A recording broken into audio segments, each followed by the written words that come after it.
sidewalks. So I was asking Alexis why he wanted that change. And he said it was because of the root system. And so if they only had small trees, they could manage the roots a little bit better. And so as we started peeling back the layers of the onion on that discussion, what we found was on State Street, where there's the big canopy trees, and the distance between the sidewalk and the curb is a little bit larger.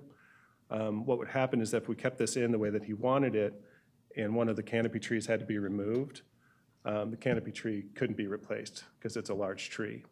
So since he's the arborist, I said, did you really want to paint yourself into that corner? Because I think one of the appeals of Oldsmar in general is those large canopy trees as you're leading down to the water. Right. And I said, by your own suggestion, you wouldn't be able to plant another one if you had it this way.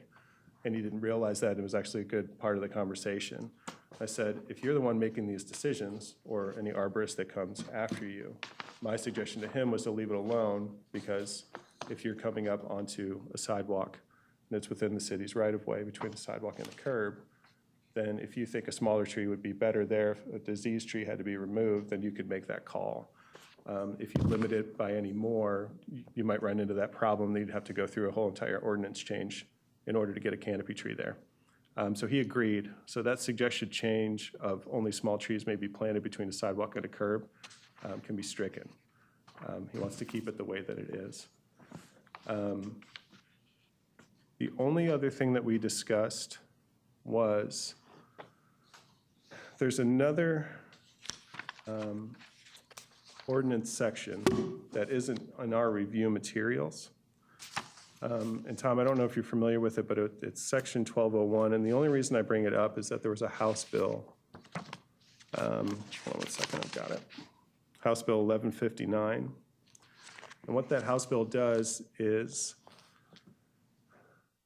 private homeowners, private owners of any land who want to remove a tree need to have a certified arborist say, this tree is diseased, you can take it out. They no longer have to go to the city's arborist or get a permit from the city in order to remove the tree.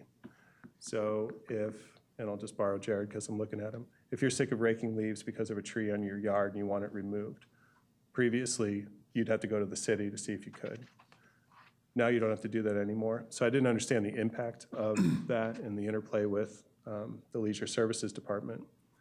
But what's normally required and what was before this House bill was passed, because now any arborist can tell you, so anybody who's a certified arborist and you call them, they can show up to your house and say, yeah, we can take it down, and I'll do it for you. So you're paying them. So that's the impact there, because it takes away out of the city's hands. But it's also about the cover that the trees provide and the impact that has on heat, on asphalt, on roofs, on all those other different things that you'd imagine that the heat beating down is. So you need a certain amount of canopy. So they gave me section 12 of the ordinances, which we're not going to discuss in length, but just so all of you know in case it comes up, in order to remove a larger tree, you would need to plant maybe 2 trees, maybe 5, because at some point that canopy is going to be restored. So that was something that I never knew. That is a big deal to Alex and the rest, and there's another arborist, and to Chip, because there's not really any way that they can control it. So if somebody contacts the city and they want to do it, they can walk them through the process. Like I said, a permit's not required.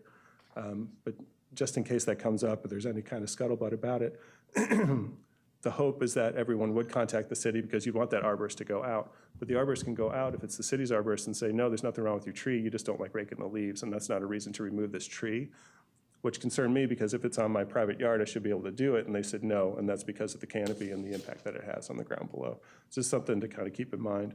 It's interesting you bring that up, because I personally have an issue with 3 trees that are really not on my property. Yeah.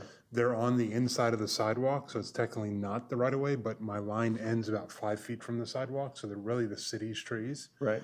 And yet the canopy keeps getting trimmed away by TECO for the power lines. Mm-hmm. So now these trees are starting to lean more and more towards falling on my house. I'm like, it's an issue I have with the city. I'll bring that up. But when you're talking about removing that for TECO perspective, is that addressed in section 12? No, well, it's in terms of directly addressed, I don't know. But I did raise the question of,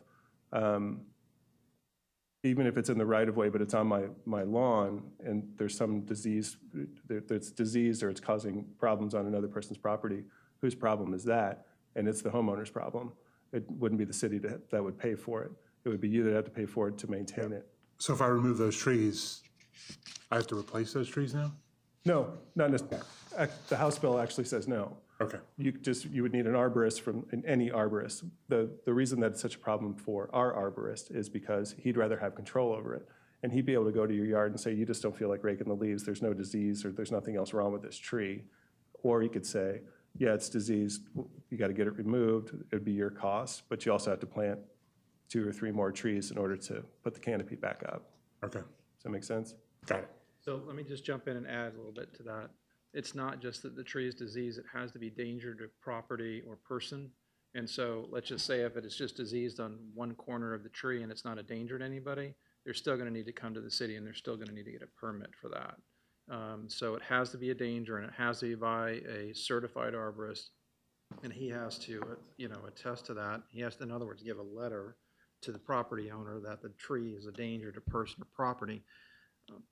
So there could be situations where a tree is diseased, but it's not necessarily dangerous. So I wanted to make that clear. I have had the question come up, well, what if the city arborist says it's not a danger and we have a certified arborist saying that it is a danger, who is controlling? And, the bottom line is that that statute that was added does not provide an answer to the question. Right. So literally, the way that it has to be read in my mind is so long as they have that, it really doesn't matter what the city's arborist says. Exactly. It doesn't matter at all. And we're not going to have competing experts testify or, address the permitting issue. So we're trying to make changes to that. I mean, a lot of the cities that I represent are concerned about it. And so we're hoping that we can make a change to it in the next session, to at least identify the fact that they have to provide it to the city, or they have to have the city arborist, review it as well, maybe something else that would give us a little bit more teeth. And so people just are not cutting down trees. Right. Safety Harbor has done an amazing job relative to their tree program. And so they're very careful on people, making sure that they have those letters to show that the tree is a danger. And they prosecute people. I had one of my code enforcement board meeting at Safety Harbor last month, and there was $4,500 in fine charged to the property owner for trimming, or actually removing 3 oak trees, grand oaks, without a permit, and it wasn't dangerous. But they could be up to $5,000 per tree. Oh, wow. So anyhow, so I just want to make that a little bit clearer. Yeah. It has to be a danger. There wasn't, yeah, and the reason I brought it up is because it was an interplay, and it was on Alexis's and Chip's mind when they were talking with me, and it was good to have the one-on-one, because I didn't really understand, but I said I can bring that up at the next meeting, just to let everybody kind of know this is something that is going on, and we all probably have trees, especially in the neighborhood Jared lives in, where you're just, what am I supposed to do about this? We need some sort of direction about it, and so it wasn't necessarily laid out here. It's likely to be laid out there when they make those changes, but it just wasn't on our review list, so I thought it was important to bring it up. The only other, let's make sure. We had a discussion of the invasive species, but wasn't there. The only other minor change that I had, Tom, was on the medium tree list. Loblolly. 4th from the bottom is spelled wrong, and Alexis wanted to make sure we corrected the spelling on that, his suggestion. All right, so that's under section 26-122. Yeah. And what was the change? Medium trees, 4th from the bottom, it says loblolly. It should say loblolly, and it's spelled incorrectly. There's 2 Y's. So it should be L-O-B-L-O-L-L-Y. Okay, that's what I have. Yeah, when he wrote it on my list in red, it was spelled incorrectly, so he just wanted to make sure that I brought that back up. So it's not L-O-B-L-O-L-L-Y? It is. Well, What It's I'm, spelled 2 different ways under both the large and medium trees. They're side by side on the list. So loblolly is, you see that? medium tree list. I see it in the medium. On my notes, it's got 2 Ys at the end, but if you've got it spelled correctly. Oh, then 2 there's- Ys, no, it's not in the version I have, but I'll double check the code book. Yeah, I just want, well, that was a suggested add by Alexis when he went through this. So we just got to make sure it's spelled correctly when it's drafted up, which I'm sure we would have done anyway. Beyond that, everything else that we had discussed about environment, we took place during the last meeting. I just had those follow-up questions. So unless anybody else had anything to add about that, we could probably close the chapter on suggested changes. Okay. Good? Okay, so I'll entertain a motion to accept the changes to chapter 26. I'll motion. Second. Any discussion? Since there's none, ready to vote. All in favor signify by saying aye. Aye. All opposed? Motion passes. Third item on our agenda is discuss Chapter 66, Traffic and Vehicles with ORC lead member David Enos. All right. Thank you. This will be a little bit of an open discussion for some of this because it was handled actually fairly extensively while Andrew was still here. And so I kind of picked it up. And Tom, I know you're involved and have some thoughts on some of these pieces. I reached out to staff. They didn't have anything additional to add other than what had been discussed previously. And I'll start at the beginning of the document and skim through it quite quickly. The biggest thing was an addition to some streets and things for golf carts and things of that nature. But again, I'll start kind of at the beginning here under advertising or selling from a vehicle.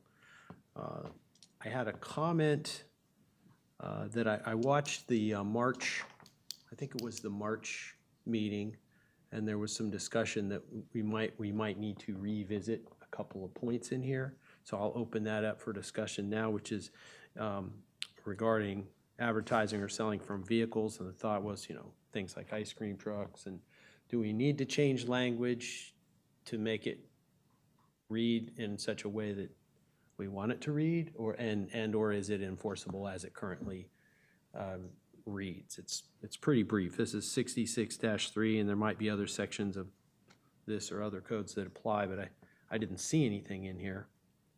Just says it's unlawful for any person to operate or park on any street, any vehicle for the primary purpose of advertising or for the sale of any merchandise or anything of value. I don't know. For me, I think of ice cream truck coming. Yeah, me Food too. trucks, Ice cream trucks, I yeah. don't know what else. Yeah, or food trucks. Yeah, there's food If you trucks, put a for sure. food truck vendor in a parking lot, Yeah. that's against the ordinance. Right, I'm and reading those it the ones I've seen tend to come in where there's another entity involved and they say, hey, come on in with your truck. I assume there must be some kind of licensing or permitting or whatnot, but anyway. Tom, do you want to weigh in on that a little bit and tell me what the current thought is? Yeah, I don't really have a thought one way or the other. Food trucks are important, but I think that the reason that this originally was put into the code book was because of people parking like big army trucks right up against Stationary. Tampa Road or whatever, and it has, Tom's Dentist, in the plaza, and the truck never moves. Right. Kind of thing, and I think that was probably the purpose of it. Mm-hmm. It's way before my time. But I can tell you that I don't ever remember enforcing this code provision, and since I've been here since 1996, the last 24 years. It's very broad with that any and anything. I mean, Right. that could be from ice cream truck to fake Rolexes to right. have land in, somewhere. Any and anything is, And that's what Andrew had brought up in the discussion, then in the email that he sent over to Ann back in March, was, is it worthwhile to have an exception for vehicles that are mobile, for food trucks, for ice cream trucks?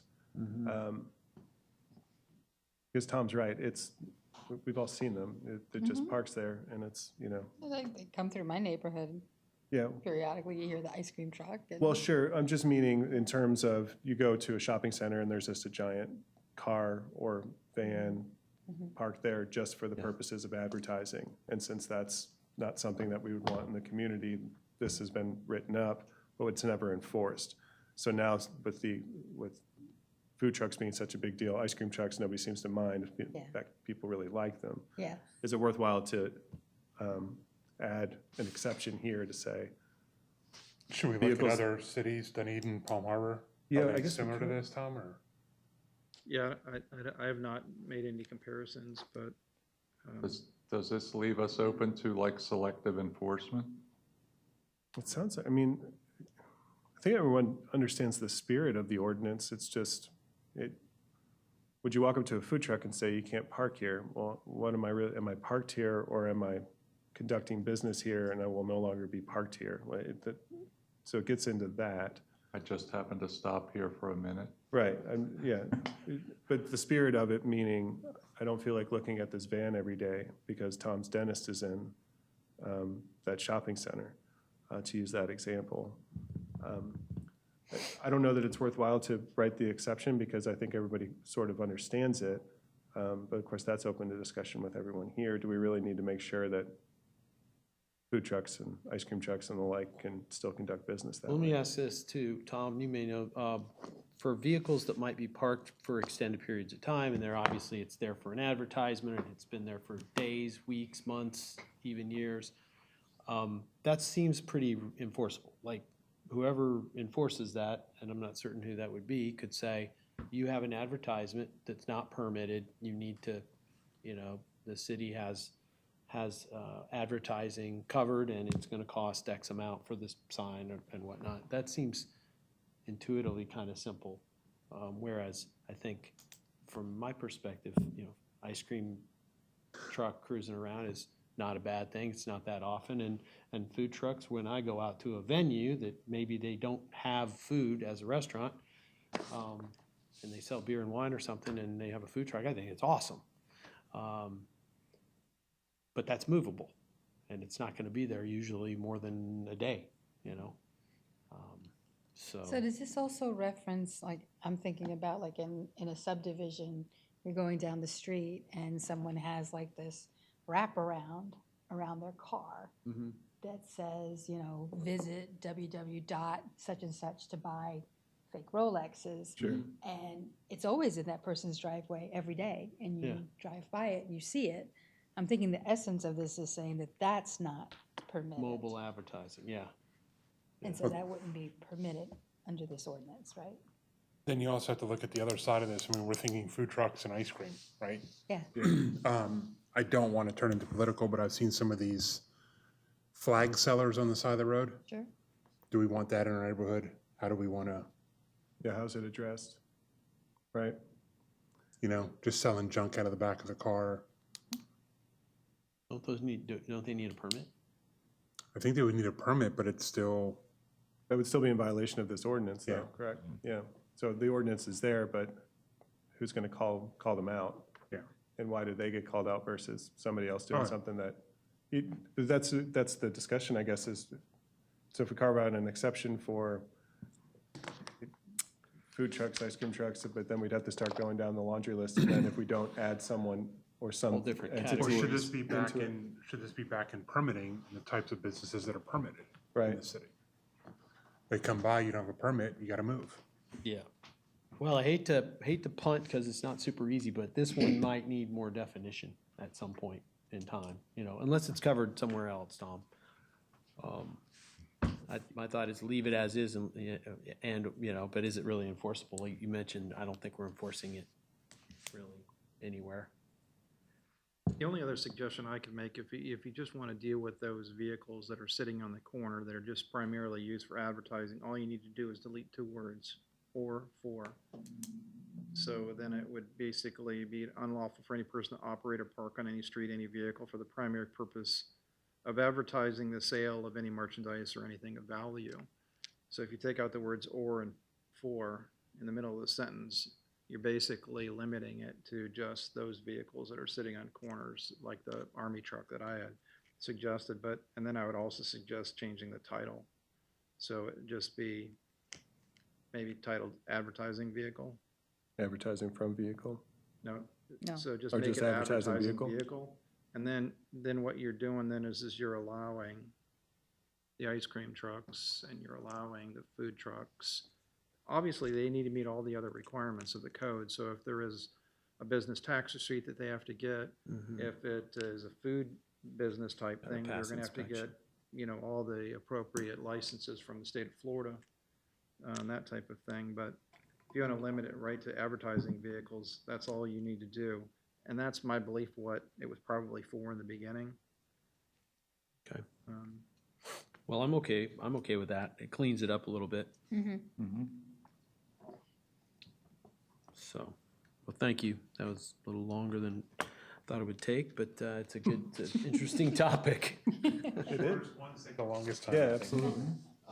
And I had a notation about, I don't know if it's from watching the video that I think feels like we discussed it recently, but it was regarding parking of, the electric cars that are parked, Right. or non-electric cars parked in electrical charging spaces. I don't know if that needed to be any kind of an update or change. I'm looking through here, I didn't really see it. Was that the 66-44, authority to impound illegally parked vehicles? Could that I apply think to that's, that? I think that is where it is. 44, Yeah, take up if I'm parked space. in a electrical charging, I shouldn't be, because I don't have that kind of car. Yeah. I don't think it needed any, The 6644, we had taken out by the mayor in a couple places there. Okay. okay, so that was Twice. that was captured. That was captured in the notes. Okay, so that section was covered, so let's just keep moving on. These, Well, just real quick about that. Is it illegal to park in an electric charging spot and not have your car hooked up to the electric charger? Do we know? There's nothing in your code that would prohibit that right now. Right. So I think that what you would want to do, Tarpon Springs just did this a couple months ago. They added a section like under 6645, and they put in, parking in electric car spot, even though you're not an electric car. And they assigned a value of it, and I think it was $25. And so maybe what we want to do is to add that here, because even if you are in violation of it someplace else, there is no specific fine associated with it. And so it'll have to come to the code enforcement board, it'll have to go to the county local ordinance violation calendar, county court, and then the judge is just going to assign something. It'd probably be best to put a dollar value, and it looks like every one of them here is $25, yeah. except for the handicapped, and that is basically because the statute requires it to be higher. I believe the $250. statute for handicap parking puts it at $250. So would you like me to add in one for the electric car parking space under that code section, 6645? Dave? I'm okay with that. Yeah, I think it's a good idea. Yeah. Thanks, Tom. Okay, I'm scanning through these because the rest of these were discussed already previously in March. And that kind of brings me to, back to the fun topic of golf carts and adding areas. And again, this was already previously discussed. I just want to try to put a little bit of a bow around it. And I believe from watching the video again and looking over the notes that where it was left was, we would suggest opening it up to Harbor Palms and Bayside Meadows. And then there was, and there were also streets off of Forest Lakes, and there was a list of streets which I got from Andrew, and it was provided to Ann. So, Ann, were those entered anywhere other than just being copied up here? You know, the list of streets that Andrew had recommended? Everybody's got them? Tom, you have that as well, Yes, Tom? I have one. So those are the list of streets that I received from Andrew that I believe capture these areas that we're talking about: Harbor Palms, Bayside Meadows, streets off of Forest Lakes. And then the other piece would just be, I think, suggesting that it be an open topic with City Council, that we may need some spots that where, I know it takes a long time and things, but where we may need some crossing areas eventually. On some of the county roads, roadways to allow golf carts to get from one area to another, right? That's gonna be Forest Lakes. state. I don't think we can have any State. control of that here at the local level. No, I understand, but Yeah. I'm just throwing it out there. My question on that is, on the list of streets, I had heard, or maybe I fantasized at one point in time about St. Petersburg Drive being dropped to 25 miles an hour. Was that a proposal at one point in time? I don't remember Okay. that. So From Tampa Road's 35? listed. I'm sorry, go ahead. No. On the list that you sent over, Tampa Road's on it. Oh, yeah, it is. I guess we'd have to go street by street to make sure that the recommendation would fall in line with anything else. That was the concern, was what entity owns which street? And can you actually drive on Tampa Road in a golf cart? 'Cause I don't think you can. No, you can't. No. It is. There's a lot of. I think I saw that on here. I think that there's might have been Traffic the- lights that cross Tampa Road, like, I know there's the entrance to Harbor Palms, the entrance to East Lake Oaks. There's several, and the sidewalk crosses, several going into different businesses, so. But I don't think you can actually drive on, And you couldn't drive on the road itself, you'd have to be on the sidewalk. I well, don't know even that that, I it's don't, wide enough. I don't even think you can drive across on the crosswalk. I don't know, because I don't have a golf cart yet. Tampa Road and 580 are basically off limits, crossing or driving. Okay. So that would be my only concern on the list, Dave, is that. Yeah, are I we- see Are that. we sure that this is all Yeah, we'd have to strike going to Tampa work out? Road. Well, sure. I mean, and even, because I live over near the rec center, so my street's on this, but I know that if I turn out of my street and go on to, this would be Forest, and Forest then Drive. down Pine, right? I can't go over Forest Lakes Boulevard. So that was what, Forest Lakes. and some of the discussion at the last council meeting, from what I remember, was, is there something that can be done about Forest Lakes? And the issue that I had, because we live in that Forest Lakes neighborhood, is my daughter and my son will eventually go to Forest Lakes Elementary, but I couldn't drive them to school or pick them up. So I could drive to the end of Pine where it stops at Forest Lakes, and then they could cross the crosswalk, then I could put them back in the golf cart and I could drive home. And that was one of those things that we were trying to figure out was, is there any way to make this a little bit more feasible? So when I saw the list, that's why Tampa Road kind of jumped out. Because right now, I can't get from my house to south of Tampa Road in a golf Unless you cart. can cross Right. Forest Lakes. So, exactly. But that's going to take more than just adding that to an ordinance, because there's so many different divisions, whether it's the city, the county, the state roads, we don't know, and if you'd even be able to allow it. And I think the concern is if you just picture it, one accident, and Jared, you and I have talked about this, one accident on a street with a golf cart, and then the whole thing's over. Yeah. You can't do it because there's no protection there. Right. But that's why this is an ever going on conversation with council and with us, and I know Andrew brought it up. There's a petition going too, Yeah. to open it up as well. So, does anybody see any other streets on here that would be taboo besides Tampa Road? I didn't, I actually missed that when I looked at this. Well, I just don't know enough about them to say, Yeah. can we give the okay on all of these roads? Do we even know that? Because we could make these suggestions, but we'd have to also put asterisk next to all of them and say, this is who maintains and this road, so. Per Andrew's note, was this brought up at the council meeting? It was. The last council meeting, they're set to discuss it, I think, at the next one, right, Ann? No? Well, soon, is what I'm guessing. Yeah.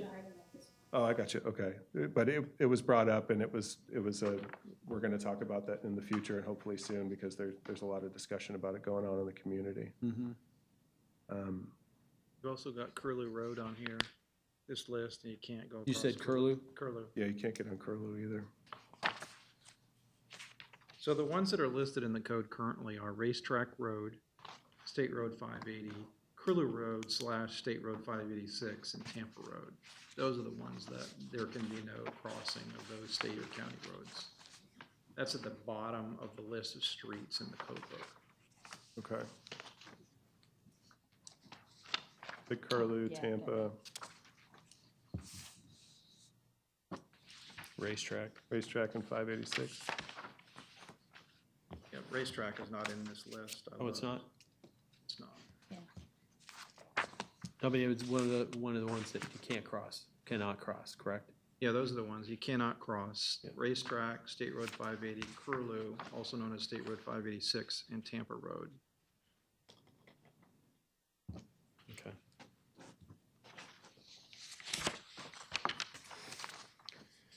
All right, good catch. So that was the list again that I received from Andrew to pass along. And let me see if there's anything else here.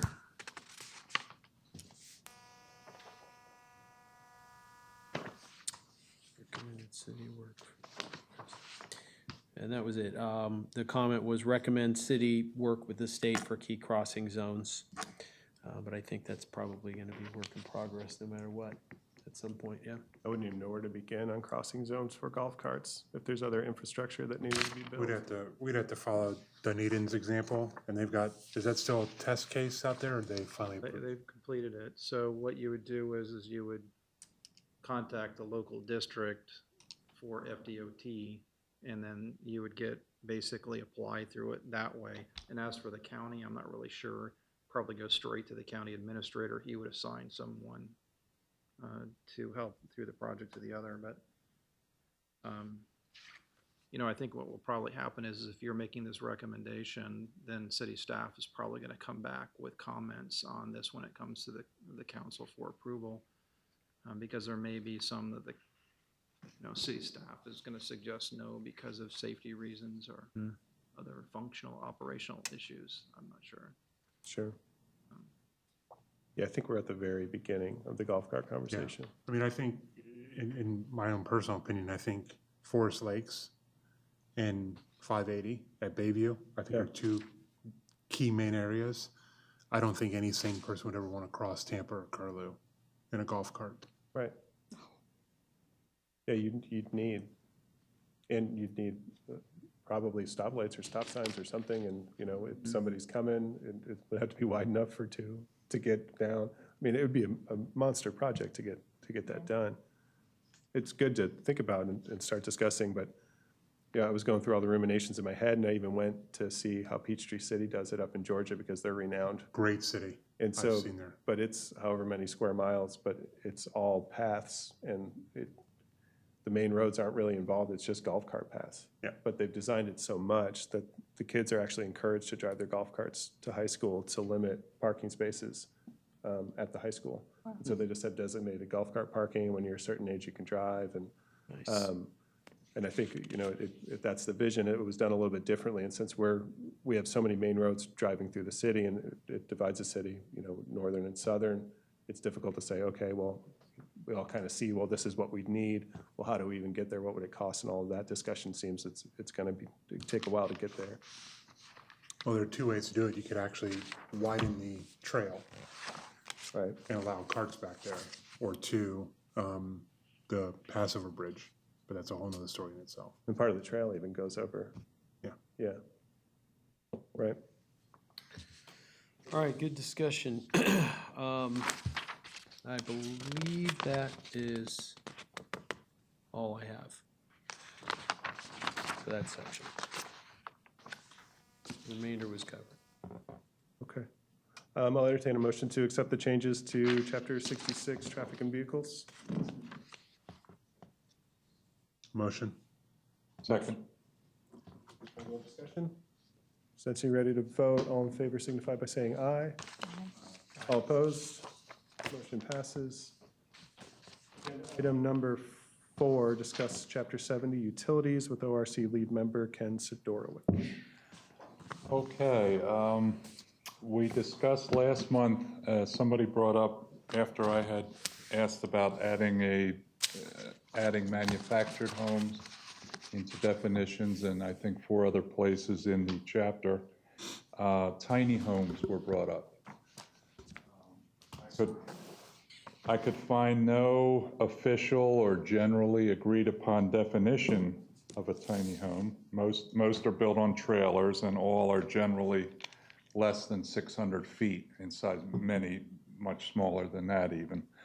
Nan Bennett weighed in when I contacted her, and she said that, quote, "From my understanding of tiny homes, they are generally easily mobile. To that end, adding them to the definition of mobile homes seems appropriate as they are in a similar class. That said, I am not qualified to say if the Oldsmar Land Development Code, which is not under review by our committee, would allow tiny homes or not." And so my question would be then, so should we add tiny homes next to mobile homes in the definitions without going any further?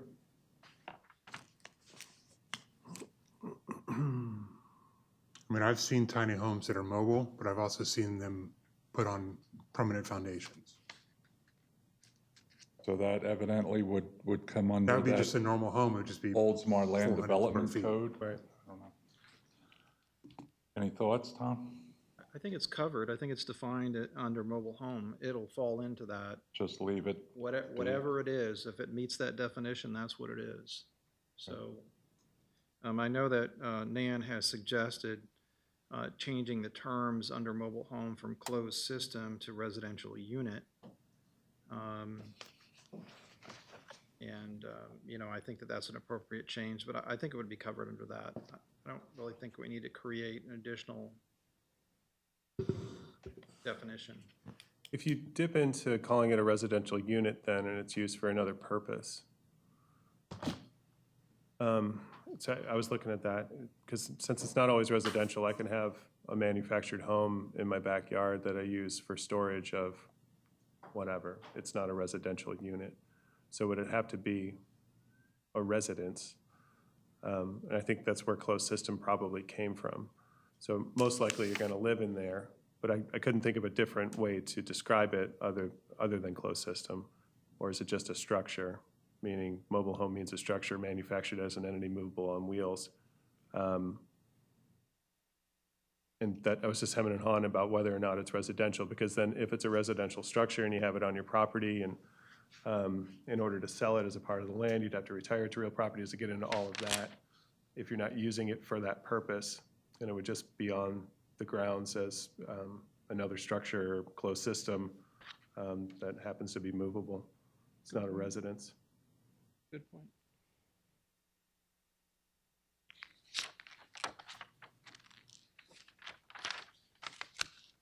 So is there a different description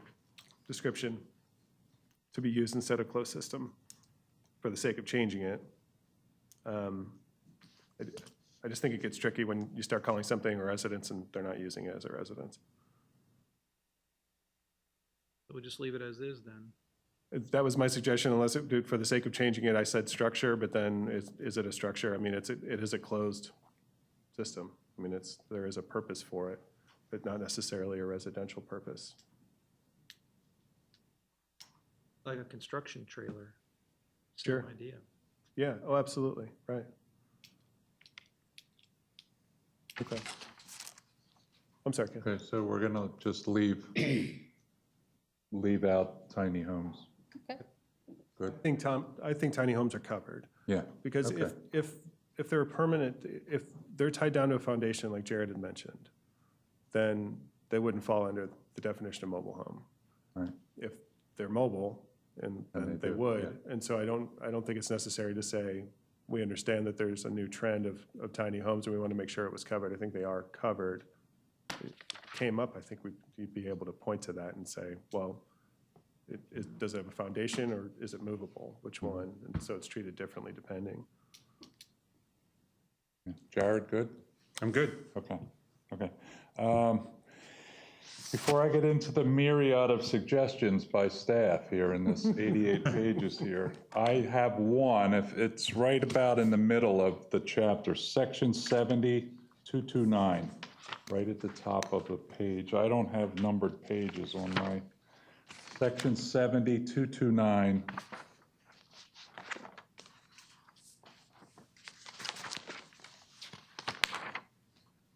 Okay. It seems awkward that the introductory, fats, oils, and grease management program, in order to, and all that sentence there, or other industry with oil and grease containing discharges shall, and then you go down to 7 and 8, it says do not, the heading doesn't seem grammatically Correct. beautiful to me. So I would suggest grease-containing discharges adhere to the following, and eliminate those words do in 7 and 8. So adhere to the following, not discharge caustics, and in 8, not utilize biological agents. Oh, I see what you're saying. Discharges shall, do not. Yeah, Doesn't shall sound and do correctly. not, don't. You're right. It's Doesn't- not yeah. grammatically, doesn't flow. If you Yes, delete the thank word do in both 7 and 8, it'll flow. Yeah, Yeah, and eliminating do. that's really good, Ken. In Yeah. either, both of those. So take out shall up above and adhere to the following, and then take out the 2 do's. That would be do-dos, so. Well, it would, it would be. So, well, let's, Up in the top there, in order to ensure compliance, blah, blah, blah, or other industry with oil and grease containing discharges, It works if you just leave the word shall and just take out the do. okay, that's even So, smoother. Shall not discharge caustics, shall not utilize biological agents. Okay. It'll work. Okay, so we're eliminating in 7 and 8 the word do. Okay, okay. good. And staff, I can't disagree with anything that they suggested here in these 88 pages. They, corrections, eliminations, and a plethora of, another great word, plethora of legal questions for Tom. Should we go through these, Tom, one by one? Have you had I'm it? ready to go through them if you guys are ready to go through them, so. So right on the first page, you can see the little purple or pink boxes there. There's just a few comments with highlighted. I don't think anything needs to be changed there. They're just pointing something out, Tom. Yeah, Okay. On the next page, that's my first insertion or suggested addition, which we approved last month, of the manufactured home. And then they have another comment there, residential unit. On the next page to the right, 7038, another little box. And again, another little box down at the bottom of that page. I had a question on 7038, Ken, Okay. if I could. 38. I mean, so reclaimed water is separate from the water system? So, it should remain, in my mind, it should remain separate. so they are separate? That was the one question running through, and I was guessing that it was that way. That answers my question. I'm sorry, Ken. And there's where they were asking for a legal opinion. Yeah, it should remain separate because, every residential unit and every commercial building with a bathroom needs water and sewer. But we don't have the capabilities of providing reclaimed water to every home. First of all, we don't have the infrastructure in the ground, and second of all, we don't have enough reclaimed water to provide to everyone in the city. It should be treated differently. I don't know of any city that combines reclaimed water into potable water in the sewer system. I would keep them separate. That's my suggestion. And then the next box there on that page, 7039, is also need legal opinion if these limits should be reflected here. I would not suggest the change that Nan is suggesting by removing the word Hillsborough, because there may be a situation with regard to that property up near Twin Lakes where we can have the capabilities of providing water and sewer quicker and less expensively than Hillsborough County coming the other direction. And so under state statute, we can charge up to 50% in addition to the normal rate that we charge for water being provided outside our jurisdictional limits. And some people want to pay that. Right now, the code only provides for 25%, but the statute allows up to 50% if a special analysis is done. So there are areas in cities where they actually provide water sewer service outside the jurisdictional limits because their lines are the closest to provide service to those homes or those businesses. So my suggestion is it does not hurt to leave it in there because there may be a situation where we have to provide someone who's living in Hillsborough County with water and sewer outside our jurisdictional limits. Dan is saying take it out because there is none right now. Well, there may be in the future, so. Yeah. There's no drawback to it, having both of them in there. It leaves the options open. Sure. Okay. Next page, 7041. There's a question posed there. What about damage caused by a contractor or automobile? So we can fix this problem. She is saying, since there is a reference to section 70-506, it doesn't address her concerns. If we just delete the words in section 7041, this is the section we're looking at, delete the words in accordance with section 70-506, we solve the problem. Because when it talks about other such person, it includes anyone, including tenants. So if a negligent other person drives their car into one of our facilities, this language would be acceptable if we just strike out the words in accordance with section 70-506. Okay. That's my suggestion. How would he fix the problem? Okay. Because the alternative would be, it would still be the owner's problem, and then they could recover against whoever caused the damage, but. Well, so here's the question. With that reference, it's saying only owners of property and owners and tenants have to pay if the system's damaged.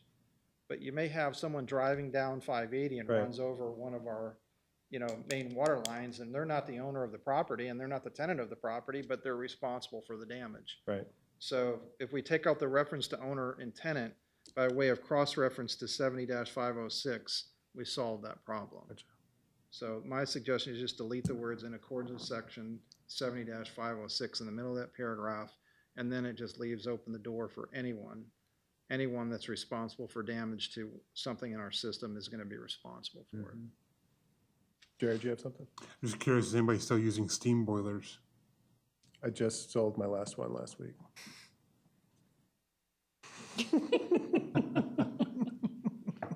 Damn. Good answer.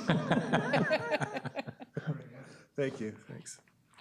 Okay, next page, section 7046. The suggestion there may need to include contractors, for example, the Pinellas County Building Inspectors. I guess added after employees of the city there. Yeah, that's a good add. We have done it here in Oldsmar in the past. We have had contractors that we've hired, consultants, to be our inspectors. We have to change the title then too? Power and authority, it should be of inspectors instead of Just city take out city. inspectors. Yep. Okay. Everybody good there? Okay. Down further, 7049. There's comments again, verify with Tom that this is consistent with current case law and that the main does not need to be located in the ROW directly adjacent to the property. And also another let's just deal with that one. So my thoughts are, well, first of all, there's no requirement under the law as to where it should be or not be, but when you have a provision that says that if it's within 200 feet that they have to connect, that puts a huge burden on a property owner because now they have to pay for that line between their, their driveway and the main line, which could be up to 200 feet away. So there's a huge expense for a property owner. If you want to alleviate that, we can just change that to the word adjacent. And so they don't have to hook up unless it's adjacent to their property or located in the right of way adjacent to their property. So that, it's not a legal thing, it's just a matter of, is policy-wise, is that what you want to do or not do? You can leave it alone or make it a little bit closer so property owners don't have to do it unless it's right in front of their door, basically. So we're gonna remove that within 200 feet? That's what I would suggest, that it's a big benefit to your residents. Okay. And the next comment is, there may need to be an addition that a reclaimed water availability fee will be charged if reclaimed water service is available to the property. That's in little paragraph B there. So my comments on that are not here. This isn't the place to put it. So I would not add that reference to reclaimed water in the middle of your water and sewer code provisions. It needs to be, that needs to be in the reclaimed water section. Okay.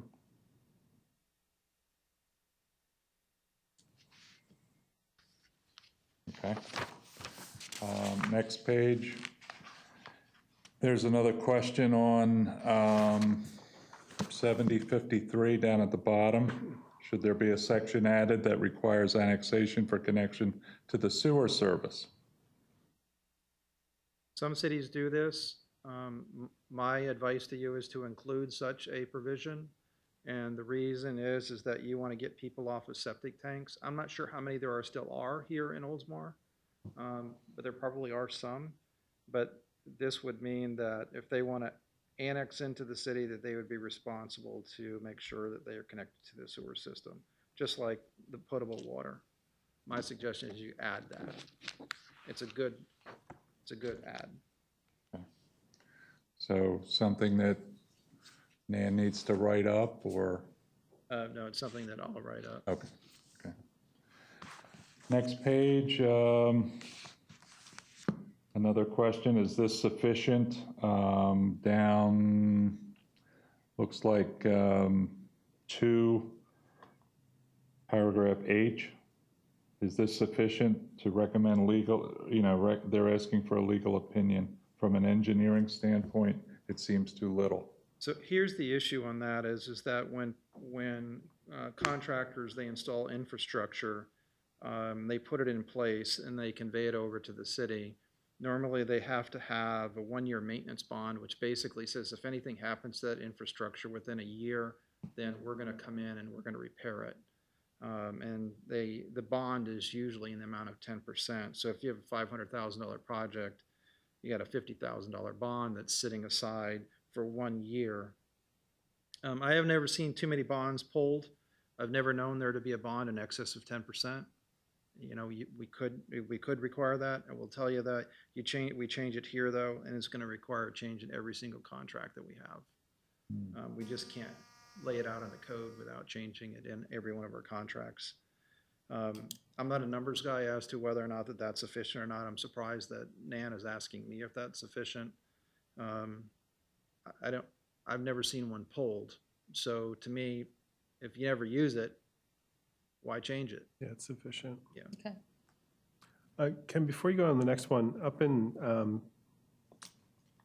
2 subparagraph B, there, what Nan does there is suggests an add, I think, correct? Yeah, and then there's a couple of deletions there in C, yes. So B, a permanent utility easement will be required. And it's just me being nitpicky, but should we change will to shall? Just to make sure they know, or is will sufficient for our purposes there? The other question I had in C was the fence had to be chain link with barbed wire as part of the top portion. Does fence have to meet a certain definition was my question there. If we just say fence, is that sufficient? Because I think it's there for protection of whatever's behind it. And so if we take that out and just leave fence, which is the suggested edit, I didn't know if that was going to be enough. or if we were going to fall out of line with another ordinance that requires that a fence meet this definition if it's around metered water services and the like. So just those couple of questions I had in B and C.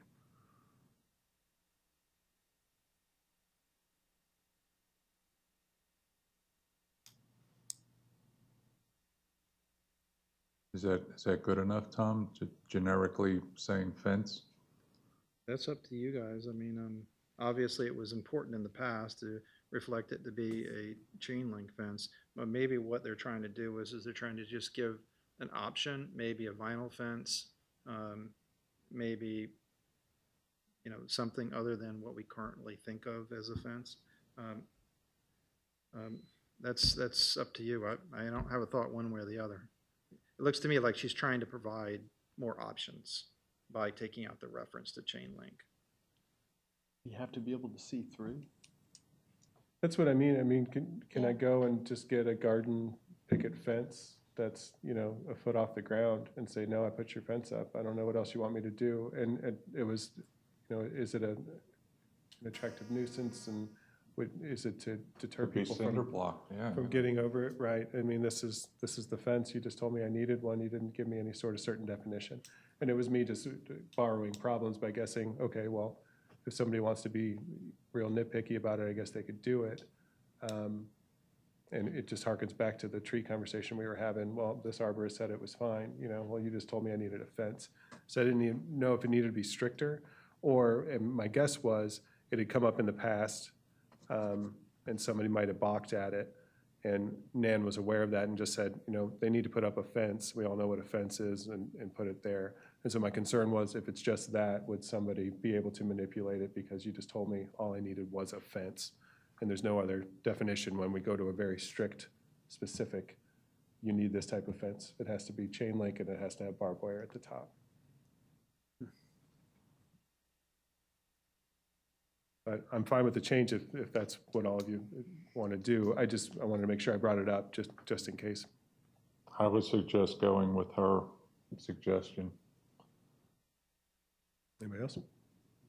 Not just, you don't want to leave a chain link too defined? I'm just thinking. I Does that make it, understand- yeah, does that make it too burdensome? That's what, I'm interested in the theory behind the change is all. And if I'm just it's- wondering if chain link was put in so there was instant visibility to, if there's a leak there, you know, if you put vinyl around it, you're never going to see it. Right, Somebody can easily report, hey, your pumping station's leaking at such an address. And Right. they can report it. There's vinyl around it, nobody's going to see it. I agree with that completely. Is that something you can follow up?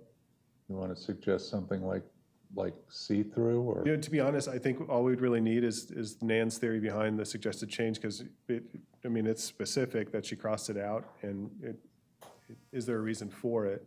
And it's likely that there is, and we just don't know it by her notes, by just striking it and suggesting that it just say fence. So Well, maybe, Also, on, she doesn't have it changed, but right next to it, it says sentinel light and alarm. So I'm wondering, I don't know what sentinel light and alarm defines, but would a sentinel light and alarm give an alarm of a leak, of some structure difficulty that would then not need the chain link fence? If the sentinel said, hey, there's a problem going on with this pumping station, and alerts who's ever monitoring this sentinel, then whatever fence they have is fine. The sentinel monitors and says there's a problem. Yeah, what's the? I'm curious what she What's the means. technology change between when this was written and now? Right, I'm sure you can identify the leak immediately from the water. yeah. So you want, So just kind of curious. okay, what, Because if they're defining that a sentinel light and alarm will notify people of a malfunction or a vandalism of a pumping station, then have whatever fence you want. so you want a further definition of that? Okay, okay. I shall sort of follow through on that. Okay. At the bottom of the page there's an elimination there, suggest deleting this, where she has the county health department crossed out there. Good, Tom? I think that that's a good change. We should change that. If it's not required anymore, we don't want to say that they have to do it. And Ken, back to the fence question, and I just kept reading, I'm sorry, guys, I keep harking back on it. Those plans, looks like they have to be discussed with her office, with Nan's office. So it might be that she would require, this type of fence anyway. And it just, hey, there needs to be a fence. You have to talk over all the plans with me regardless. So that may be what she's getting at too. Permit or something. No problem. Yeah, so, Next page, there's a substitution at the very bottom there, number 7. Instead of designated city officials, substituting public works director.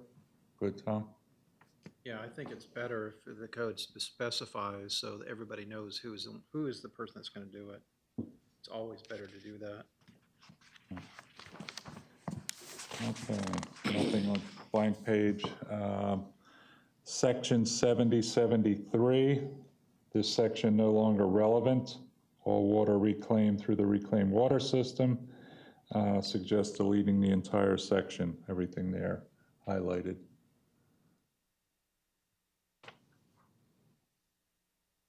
Comments or?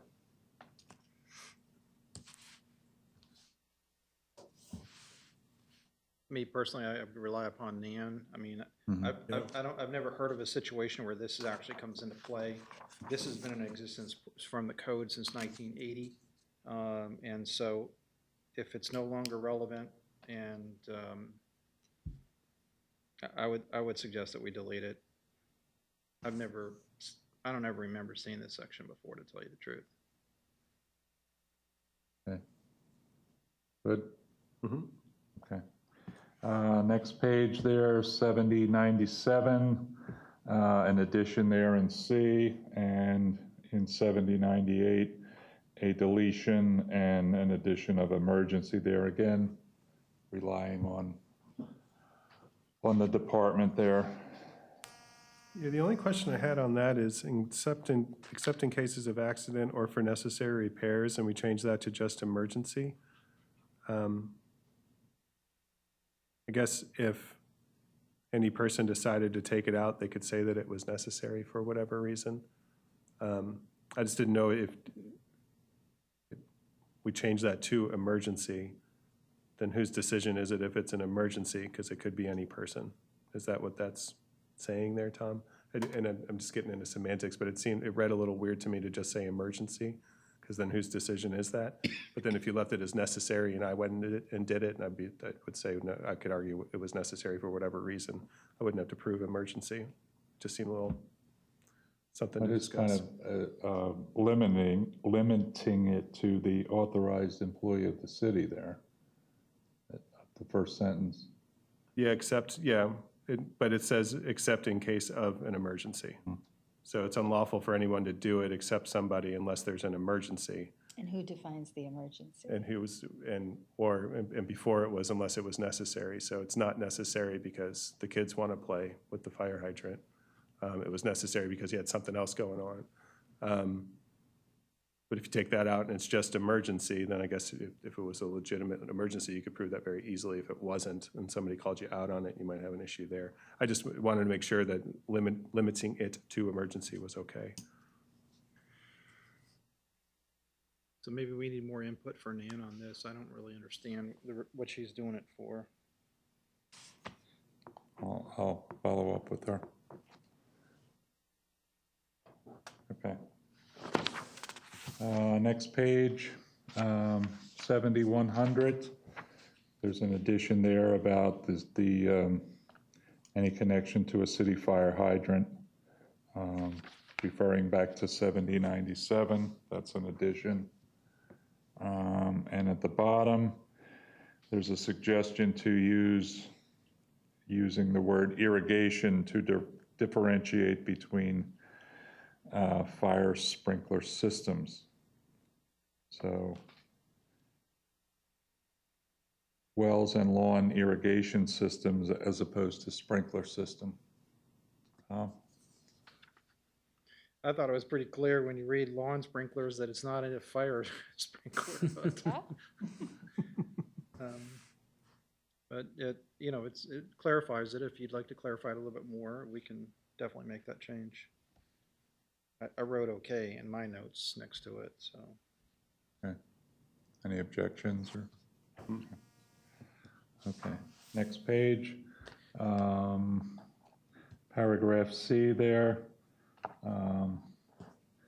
Taking out sprinkler again and adding irrigation. And the comment there, the city does not inspect lawn watering systems except when connected to the reclaimed water system to check for overspray and cross-connection with potable water system. And then again, sprinkler eliminated in D.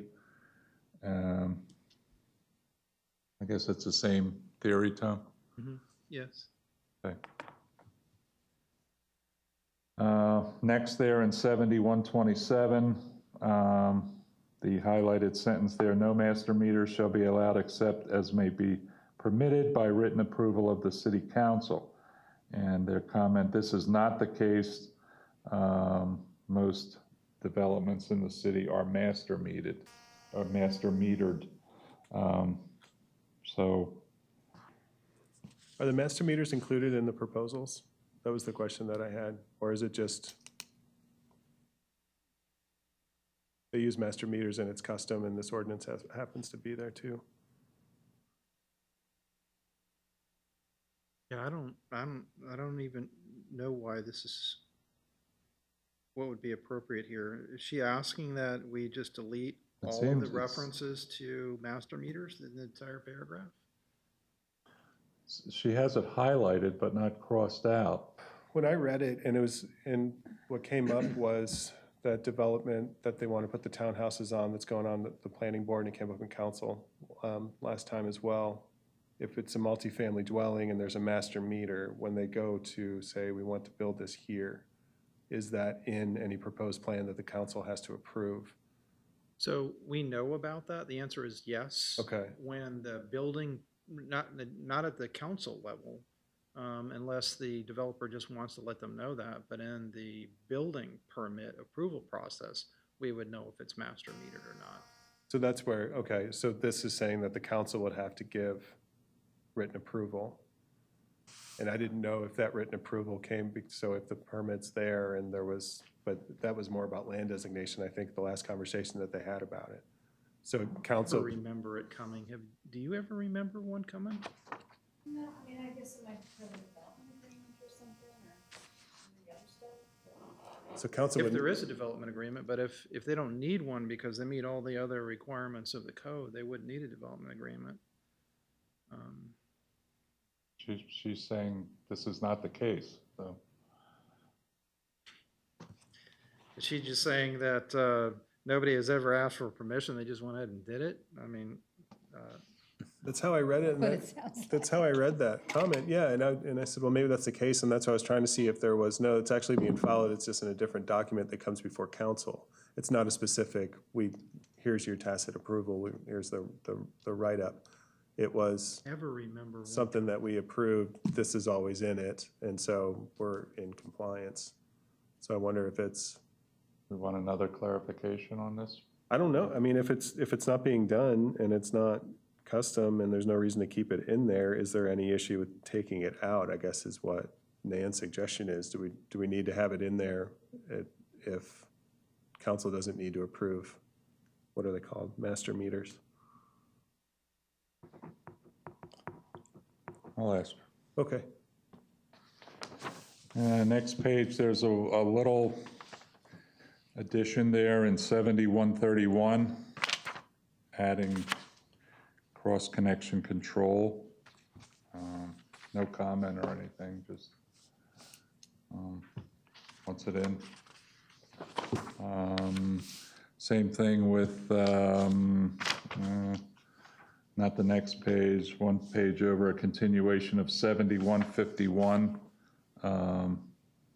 Definitions, and director means the Public Works Director, which I guess it used to just say means the director. So She's specifying the Public Works Director there.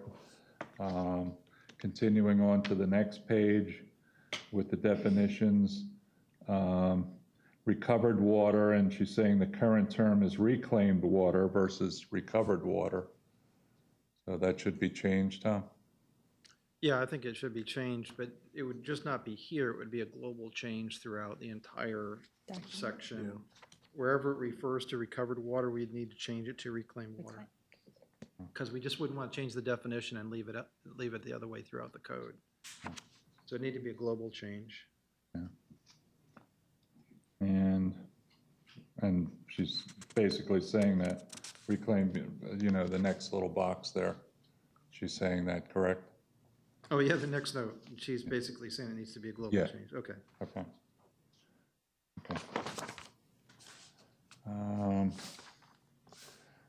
The next little comment is 7156. Again, current term is reclaimed versus recovered. And she has a dual check added there. And again, recovered is highlighted there as per her suggestion.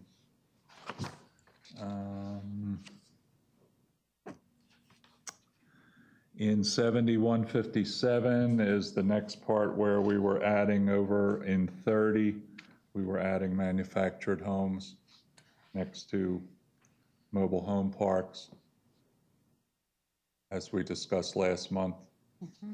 What's that section? I'm sorry. 157 Right. over on the next page, number 30.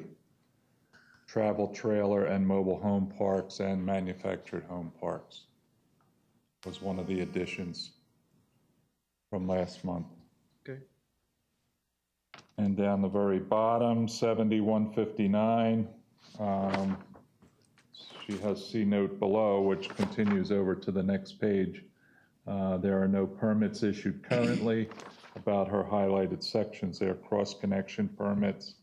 Her note continues to the top of the next page there, including paragraph C. Does she want that eliminated, or?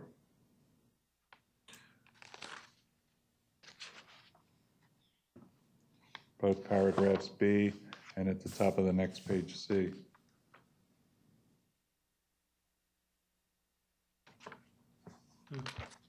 Yeah, it looks like she's saying that she'd like it, she's saying that this is not standard practice. We don't issue cross-connection permits, and therefore it shouldn't be listed under that section 70-159. So if it's not necessary and it's not standard practice, she's basically saying to delete paragraphs B and C then.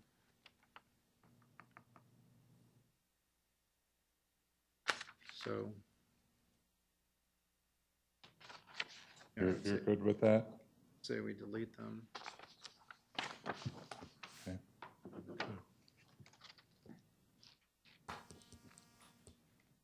And down 7162, number 2, her comment is that they do not exist. So if we're going to take it out above, we should take it out here too. Okay. And we renumber number 3 as 2. Okay.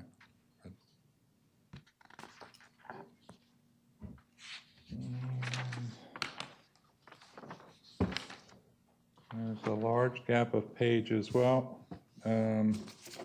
skipping over to 7192, a couple pages over, there's one little change there. She's changing regulation to protection in the last section there, D. Everybody's there. Yep. No comment about it, just a change. And again, a couple pages over in, where is this continuing from? From 7228. In definitions under local limits, it's one slight little numeric change there. Section 7230 is changed to 231. Somebody caught that somewhere. And on the next page, I think that's still the same section. She's got a new definition there, added North American Industrial Classification System, et cetera, et cetera. Evidently, she wants that in, Tom?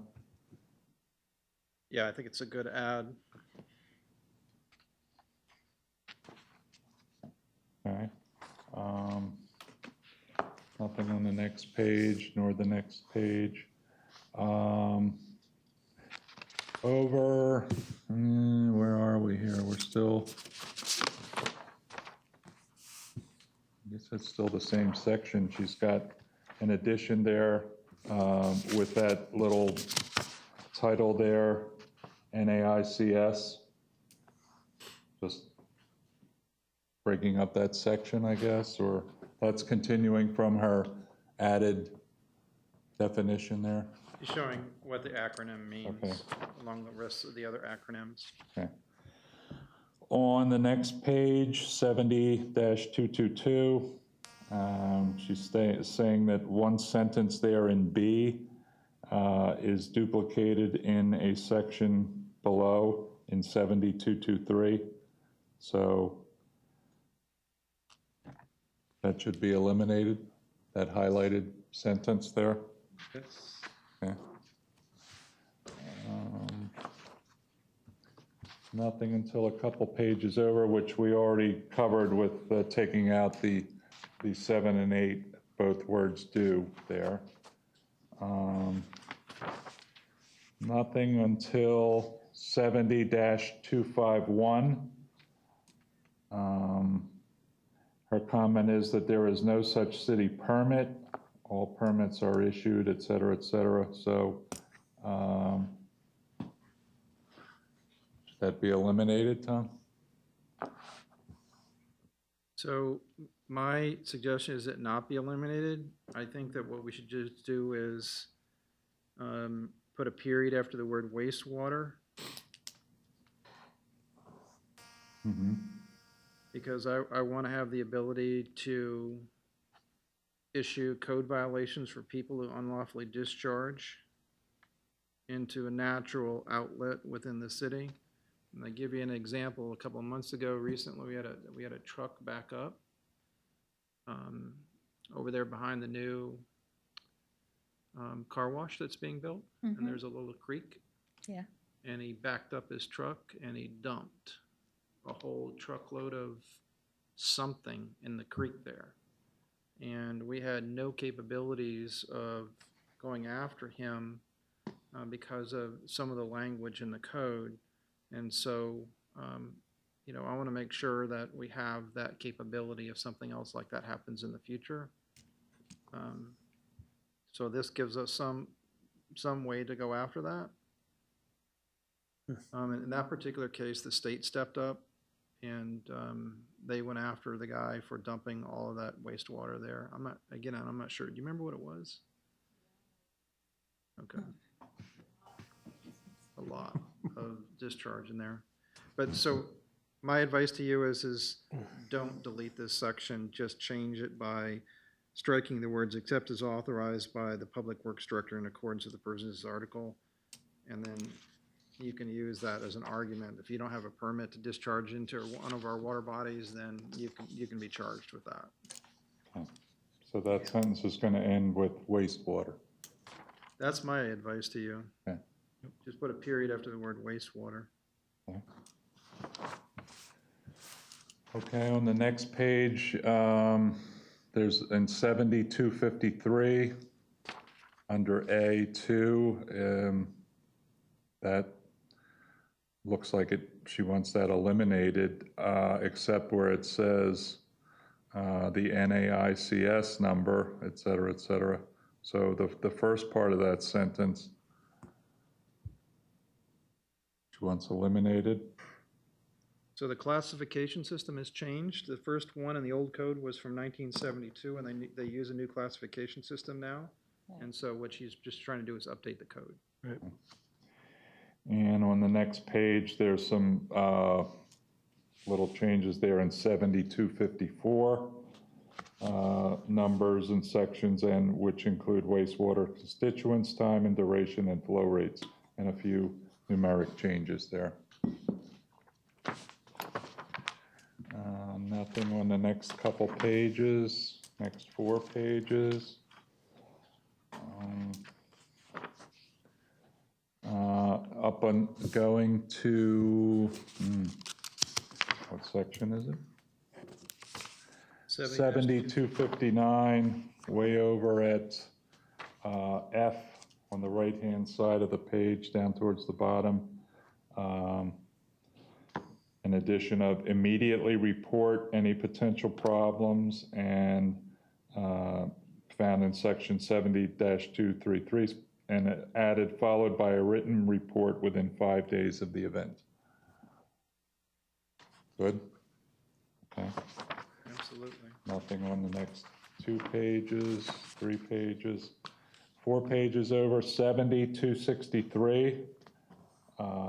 An addition of lint traps and grease oil. Grease would be a small g, I guess, if that's added.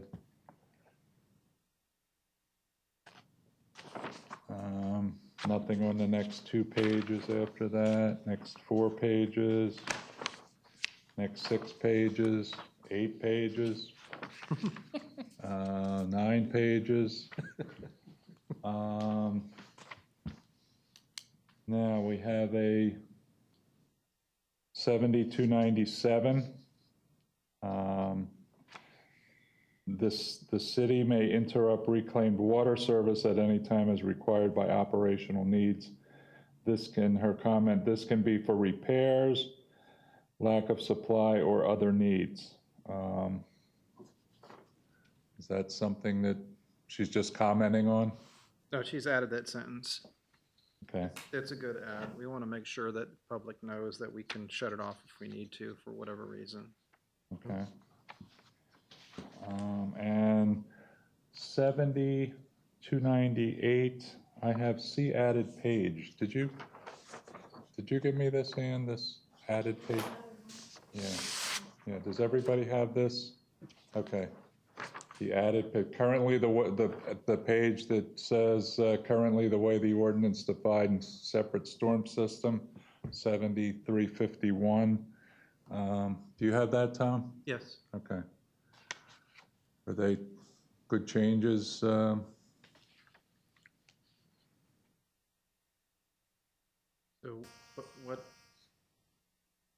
what are they asking? Oh, on the back side is the actual code provisions. So this is 70-376, so we're jumping a little bit. The top of that page is 70-351, Yeah, the definition section. If you read the first sentence on the additional page there. And what Nan is saying is owned by the city limits some of the enforcement. Yeah, she's bringing it all to your attention, though, but what she's really doing is she's saying she wants to change 73-76. Oh, I see what you mean. Oh, I see what you mean. Okay. Giving you some background.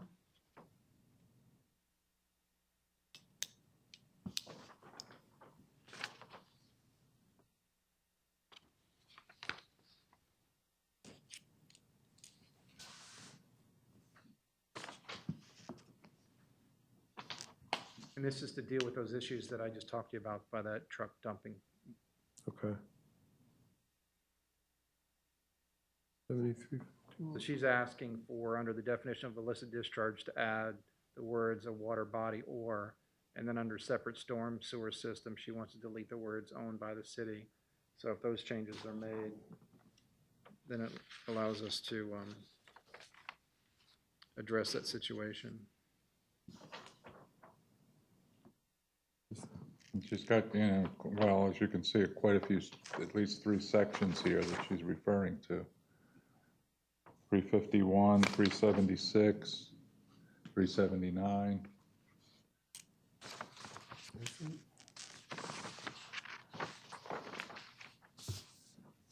They're all good, Tom? So in 70-379, she asked us to look at the fine dollar amount, and she's not suggesting an increase, a specific increase, but I think that by the way that it's written there, she's asking you to take a look at it, determine, is this enough, $500? And I think the issue there, Ken, is that the reference in the handout is 351, but Tom's right, the definition of separate storm sewer system is laid out in 7376. Right. Right. I'm sorry, Tom. And then 379, she's referring to not to exceed $500 a day, and the county code says not more than $10,000 for each offense. That's quite a difference in the amount there. Does she want you to weigh in on how much it should be per day? Should we pick a number? Before we get to that, Ken, since we jumped ahead a little bit, in 70-356, there's establishment of a fee. And Nan's comment there was this has been increased over the years based upon rate studies. But I didn't know, code should be updated to reflect current rates outlined in Resolution 2019-12. So do we just give approval to reflect that 2019-12, Tom? And then, So we can't change the code by resolution. We can only change the code by ordinance. So I'll take a look at that resolution that she refers to. Maybe Okay. she meant ordinance and not resolution. But I'll take a look at that. And I think what she's just basically saying is it needs to be current, whatever the dollar amount is. But usually when we change the ordinance, we do it in such a way that it would follow the code. Every single time it's changed in the code by way of the ordinance, it would appear there. So let me follow up on that with Nan, so I understand what she's saying, and then get that resolution from Ann. I looked for that resolution in my paperwork that I had at the office. I did not create it. So I'm not sure. When I create it, I save it. So someone else had to have created it if it was resolution 29-12. So I need to get a copy of it. But so long as I have your agreement or consensus here that I can update that to whatever dollar amount it is, that's what I'm going to move forward with. okay. Yes. That's, I think, what she's questioning, yeah. Sure, yeah, and sorry for the confusion there. I think the next thing and what the sheet is for is the definitions outlined in 7376. And so Nan's memo to us was, these are the reasons these need to be changed. And then on the back of that page, these are the changes that I'm proposing, which I was fine with reading through them, but I think that's I think they're important, especially the owned by the city part, because of what happened previously and Nan's comments on the front. This limits what we can do, and we shouldn't be limited by it. So I think just going through that, I think we've already discussed it, but just wanted to make sure that that was part of if anybody else had any other comments on it. That's good. Good. Okay, so we're kind of around 7351. There was another place for the addition of after in the developed residential property paragraph, mobile home developments and manufactured home developments was an additional point there. Was that under dwelling, under 7351? That's on, well, it goes to 7351 definitions. That was another place where manufactured home development was added in developed residential property. That was one of the places. Okay, Next page, 7356. She has highlighted there, again, the sum of $1.50 a month. And this, I think, is covered on her sheet here, questioning that fee. Right, Tom? Yeah, that's what we were just talking about. Yeah, that's another I spot. need to see what the resolution says. Extra page, 7358.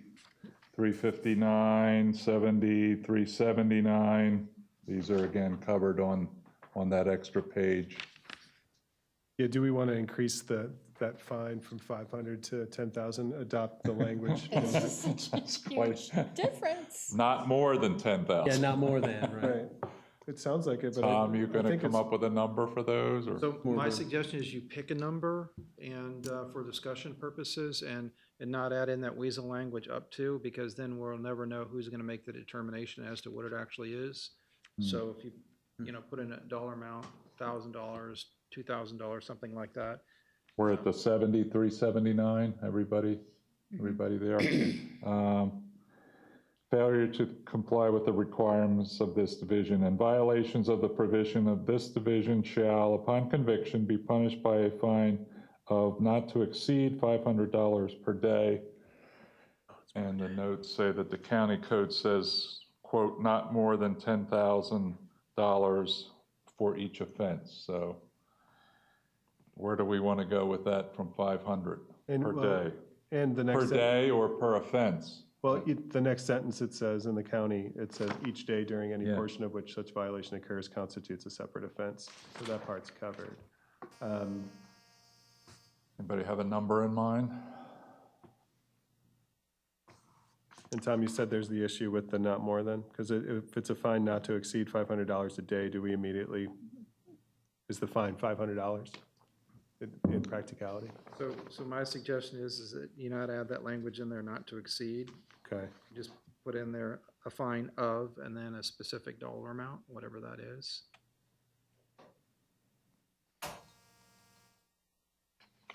Just like you do when you have, you know, we just went over earlier today, if you park in an electric car parking spot, it was $25. You Right. got a set dollar amount, and that's what I'm suggesting that you do here too, a set dollar amount, whatever it is. In my mind, it's, you know, we're not Pinellas County. We don't have those huge things happen here in Oldsmar. I think $10,000 is way too much money. Yeah. But I think that there probably should be an increase over the 500. so is the violation the dumping itself, or is it the existence of?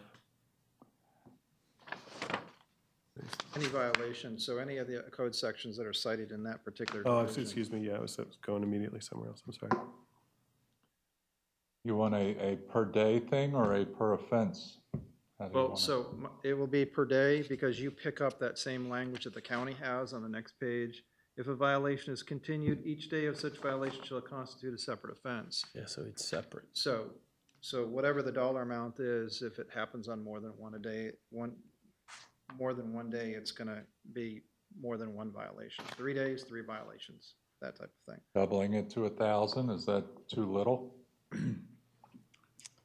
If it's each day, that can rack up. But didn't the county cap it at 10,000 per offense? But each day is Each day is a new offense. is a new offense. So they're saying if it's egregious, a week's going to cost you $70,000 if you keep doing this, so you better not do it. So here, I mean, that'd be $3,500 in the same 7-day span, which that would be the maximum in that week. If we raise that to $7,000, I mean, that's a sufficient jump as well, just going by that weekly benchmark.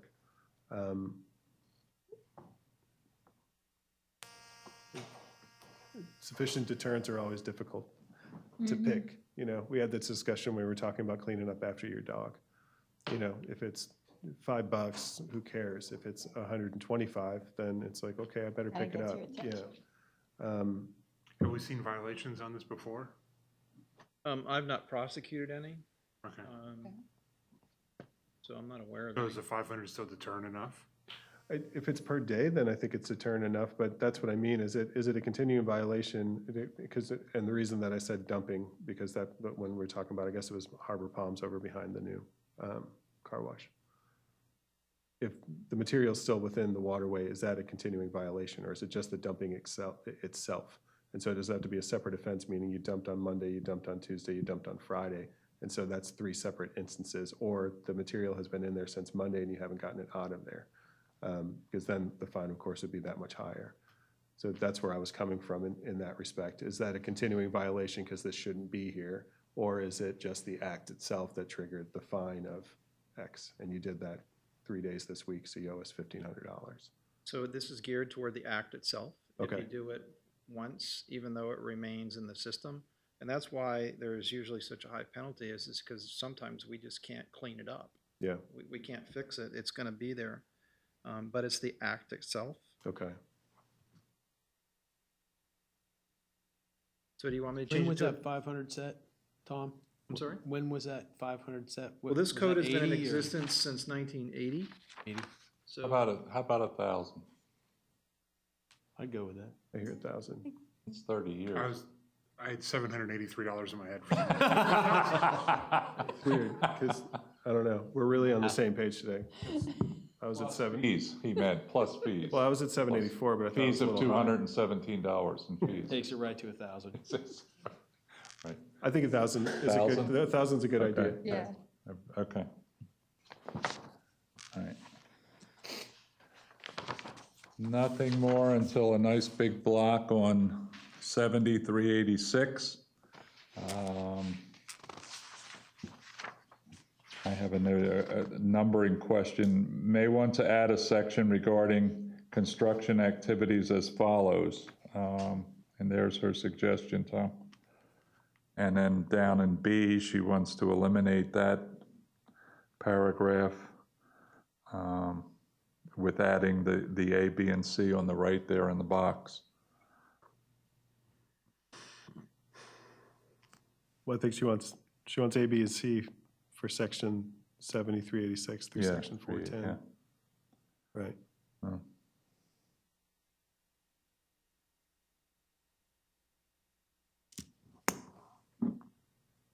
So I would like to add this, if there's no objection, the suggested addition that Nan has added, I think it would be helpful to us. And I'll figure out which number it's gonna be, whether it's 386 or whatever, it probably is gonna be 386, 70-386. Okay. There are those 24 different sections there that are reserved, so we have a little bit of leeway.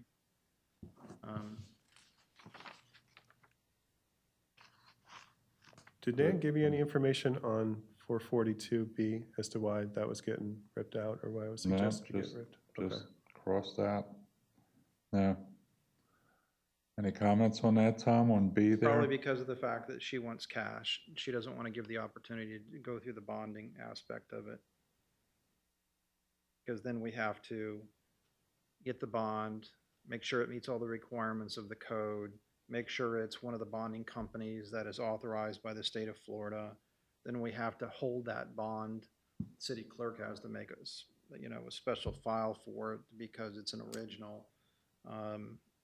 It just creates all sorts of extra steps. And when I saw it, I just thought she's just trying to avoid that surety bond aspect and just make them pay cash. Right, okay.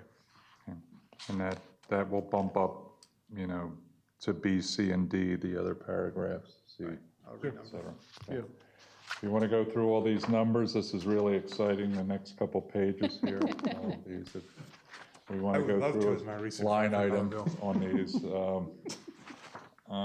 The next thing is another, over on 70-452, paragraph C, another addition, which we talked about of the mobile home, or the manufactured home, in that paragraph, an addition of manufactured homes. Where are you at? I'm sorry. 70-452, Okay, paragraph, C, okay. a condominium, mobile home park, or manufactured home park. Oh, manufactured, okay. That was an addition from last month. Ken, there were some changes in 7450 with the water connection. 74, Rates. oh, I'm sorry, yes, on the previous page, I'm sorry. How could I miss that?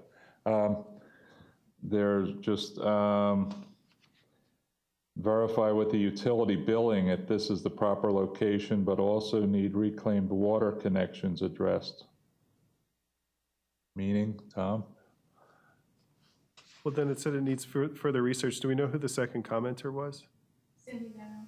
So Cindy needed to, so Cindy's gonna need to research that a little bit more.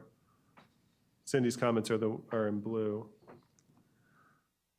Because I thought that was left kind of open, the way that they said, we need to verify with utility billing, and okay, fine, then Cindy looked at it and said, yeah, I got to look at it a little bit more. So there's not really a proposed change there, but I don't know where they're heading either.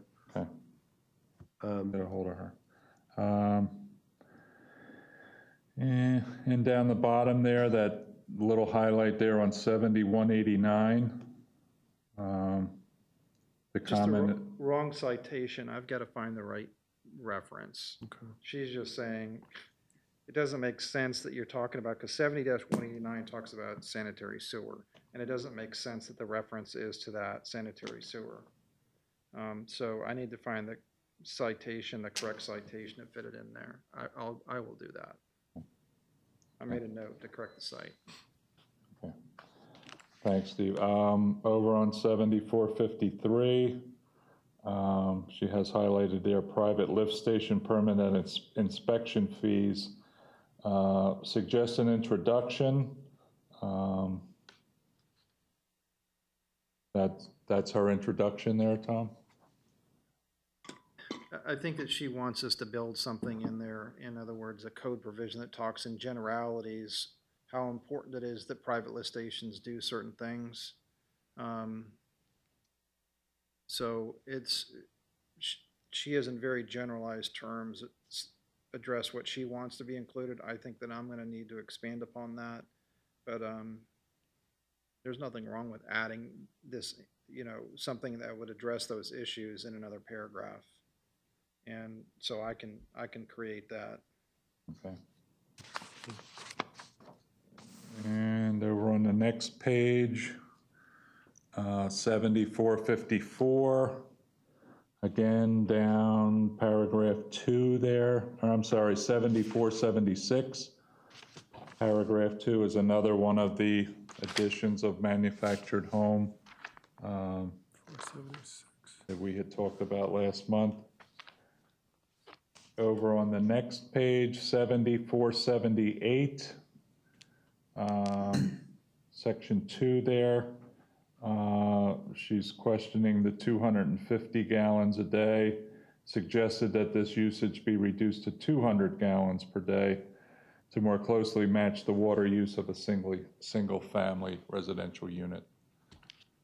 And my advice to you is don't change that. And the reason I say don't change that is because those impact fees that are referenced above in paragraph 1 are directly related to the calculation at $250 a day. So if we change it down below, the numbers are not going to work out right in the math that was done when those impact fees were originally calculated. So my note in here is that we're not going to change this, or we should not change this until the impact fees above are changed that reflect the reference to $250 a day. So I just think it'll create a problem later on. We can do an impact fee study, and the impact fee study will address it at 200 gallons a day when it needs to be done. Okay. But she's not suggesting change the impact fee. She's just saying we should adjust the analysis, which I don't agree with. I think we should leave Can't it do one alone. without the other. Yeah, we can't do one without the other is the way Yeah. the lawyer is looking at it, so. Okay. Nothing on the next couple pages here. Over to, where does this continue from? It continues from 7479. Again, she's got the 250 there. Again, Yeah, I would suggest we not don't change that. Okay. Okay. Both places there, correct? Correct. Okay. Over to 7502. She has additions of stormwater utility and reclaimed water if available, takes out the word "and" there in little paragraph A. And I think the last one is 7506. Highlighted there unless the property is tenant occupied. And there's two comments there. They're questioning to whom are the services chargeable? And then from Cindy, the owner has the option to transfer responsibility. We want some clarification on that. So there is a state statute that basically says that the owner is not responsible for tenant water bills. And so what Nan is basically saying is she's asking the question, you know, who do we charge the water bill to? Well, it's you charge it to the tenant. So if the property is tenant occupied, you charge it to the tenant. And if you're unsuccessful in if I'm unsuccessful in collecting it from the tenant, we're out of luck. And that's because of that's the way the state statute reads. Cindy is commenting on that, basically saying the only way we can really do that is in the lease, if the owner, you know, addresses it that way. But that doesn't have anything to do with us. Right. So if you default on your water bill, they can put a lien on your property. If you rent it out and the tenant defaults on it, they wouldn't put a lien on the property because the owner of the property wasn't the one who defaulted. The recourse that you'd have is if the tenant put down a deposit, you can go after the deposit, which is kind of, it's stated in the statute, but it's there. That's where you collect some of that money. But yeah, they were just talking to each other in their comments. So that 7506 is okay, is, Yeah, we don't need to make any Okay. change to that. okay. Yeah, when you at first blush, that always seems kind of weird. But then you wouldn't want to have to be responsible for somebody else not paying their bills. It's just kind of a funky thing. Now we want to go back and review these? I do, actually, if we could, and really get into it. You're all set? Yeah, that's, I have no more pages. That was the last discussion. Did we, and I didn't see it on the agenda, and are we setting up chapters for the next meeting? Because Paula and Pam will be back, and I thought we were going to go over what they said, and then it looks like Ken's got some follow-up on chapter 70 with Nan. Yeah, and there's, Paula has her chapter 42, which was for August. 42 is for August. I didn't think, something struck me that Pam had something as well. We'll figure all that out. And then just Ken's. I got four spots I have listed, Steve. You got 4 spots Yeah, for August? for this chapter. Oh, yeah. for this chapter, Yeah. yeah, absolutely the same. I just wanted to make sure, because generally we would have the discussion as to what's coming up next time. But since Pam wasn't going to be here at this time, I think we discussed it in the last meeting. Is that correct? Okay. I will entertain a motion to adjourn. Motion. Can I get a second?